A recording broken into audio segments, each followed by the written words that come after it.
sini saya akan menjelaskan sedikit tentang herbarium kering. Herbarium kering adalah suatu koleksi spesimen tumbuhan yang diawetkan, dan istilah ini dapat juga merujuk kepada bangunan atau ruangan di mana spesimen-spesimen tersebut disimpan, atau pada lembaga ilmiah yang tidak hanya menyimpan namun menggunakannya untuk penelitian.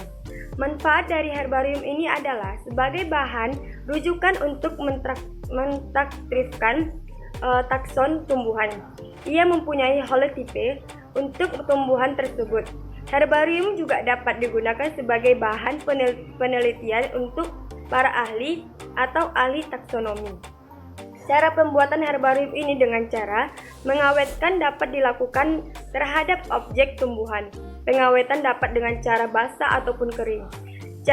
Cara dan bahan mengawetnya bervariasi, tergantung sifat objektifnya.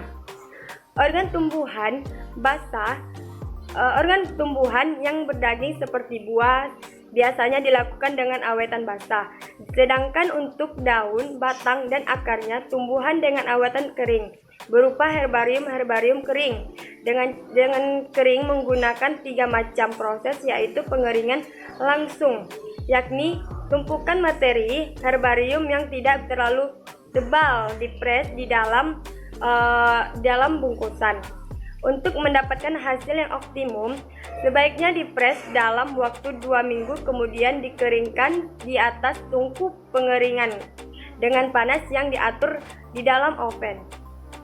Pengeringan harus segera dilakukan karena jika terlambat akan mengakibatkan material herbarium rontok daunnya dan cepat menjadi busuk.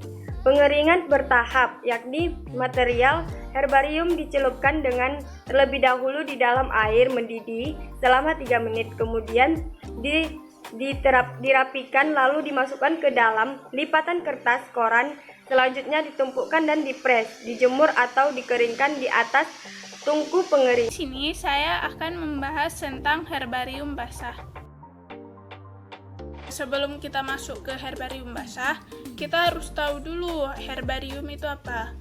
Jadi, herbarium itu adalah suatu koleksi spesimen tumbuhan yang diawetkan dan didata terkait dengan informasi yang akan digunakan untuk penelitian ilmiah. Herbarium dapat dimanfaatkan sebagai bahan rujukan untuk mentakrifkan takson tumbuhan dan sebagai bahan penelitian untuk ahli taksonomi. Herbarium basah adalah spesimen tumbuhan yang telah diawetkan kemudian disimpan di dalam larutan yang telah dibuat dari komponen zat dan komposisi yang berbeda. Spesimen-spesimen tersebut dapat berupa tumbuhan utuh atau bagian-bagian tumbuhan lainnya. Untuk membuat herbarium basah, kita memerlukan beberapa alat dan bahan. Yang pertama, kita memerlukan botol jam, kemudian kertas label, kemudian gelas ukur, kemudian kita memerlukan sampel spesimen, kemudian kita memerlukan aquades dan formalin. Berikut adalah gambar alat dan bahan yang akan kita gunakan. Gimana sih cara buat herbarium basah? Oke, cara yang pertama itu kita sediakan terlebih dahulu spesimen yang akan kita awetkan. Kemudian untuk formalin itu harus kita encerkan lagi.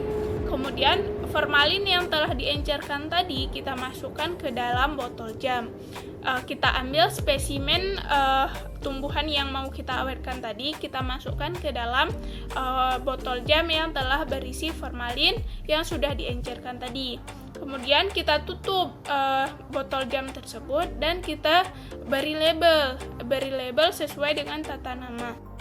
Ini adalah salah satu contoh dari awetan basah. Nah, banyak sekali penelitian taksonomi dilakukan untuk suatu takson tertentu.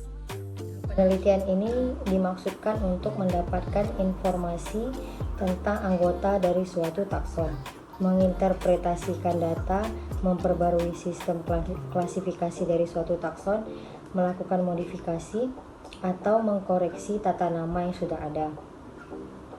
Penelitian ini dipublikasikan untuk suatu revisi dan monografi.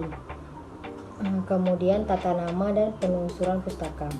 Langkah awal dari penelitian monografi adalah melakukan penelusuran pustaka yang pernah diterbitkan dari takson literatur. Tidak hanya pustaka yang mutakhir, tetapi juga suatu publikasi yang pernah ada, termasuk publikasi yang pertama kalinya.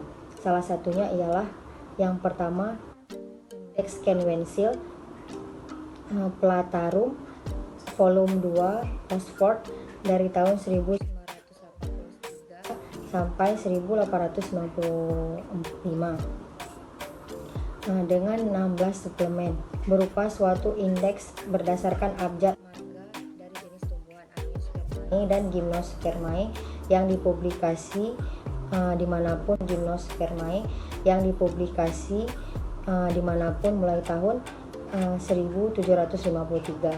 Yang kedua, indeks Filicium 1906 dengan suplemen sampai tahun 1933. Suatu indeks nama tumbuhan paku yang sebanding dengan indeks Kenwensil.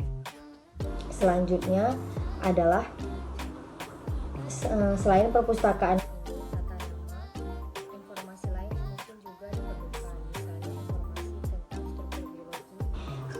dan distribusi biografinya. Langkah awal untuk penelitian monografi ini adalah dengan melakukan survei spesimen dari takson yang ditulis. Spesimen ini memerlukan herbarium kering dan merupakan sumber dan memberikan berbagai macam informasi. Spesimen ini juga memberikan catatan permanen yang dapat memberikan informasi, variasi, dan monografi dari revisi. Ini saya akan membahas materi tentang flora. Seperti yang kita ketahui, aktivitas penelitian taksonomi tumbuhan yang tertua adalah flora. Flora merupakan suatu daftar inventarisasi semua jenis tumbuhan yang berada di suatu wilayah tertentu. Atau dengan kata lain, flora merupakan suatu buku yang memuat berbagai informasi tentang semua jenis tumbuhan yang ada di wilayah itu. Biasanya, flora ini merupakan hasil suatu eksplorasi. Kegiatan utama eksplorasi dapat berupa penjelajahan wilayah untuk mengumpulkan contoh herbarium selengkap-lengkapnya. Di Indonesia, kegiatan eksplorasi pada masa lalu dilakukan oleh para ahli dari negara Belanda dan negara asing lainnya, seperti dari Inggris, Jerman, dan Swedia. Hasil yang diperoleh akan dideterminasi dan diberi nama, dibuat pertelaan dan sensus sepenuhnya. Hasil dari eksplorasi ini memberikan gambaran yang jelas untuk tanaman yang sudah dikenal dan selanjutnya akan dimuat dalam beberapa buku flora. Di Jawa dikenal dengan diterbitkannya buku Flora of Java yang ditulis secara cermat dan lengkap oleh Becker dan Bachhuizen van den Brink. Tulisan tentang flora hanya memuat tentang suatu takson tertentu, belum mencapai wilayah yang lebih luas. Misalnya, data flora yang ada di Sumatera belum ditulis secara keseluruhan. Yang sudah ditulis adalah suku Eporbiaceae, Orchidaceae, dan Nepenthes. Masih diperlukan banyaknya upaya untuk mengumpulkan data flora secara keseluruhan.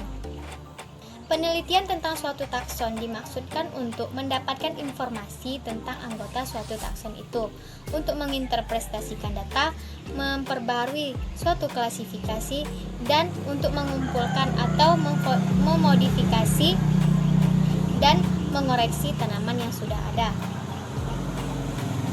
Untuk wilayah yang data floranya yang belum banyak dikenal orang, maka biasanya akan disusun suatu jenis atau checklist, dan pada umumnya hanya ditulis nama jenis serta penyebarannya saja, tanpa kunci determinasi dan pertelaan.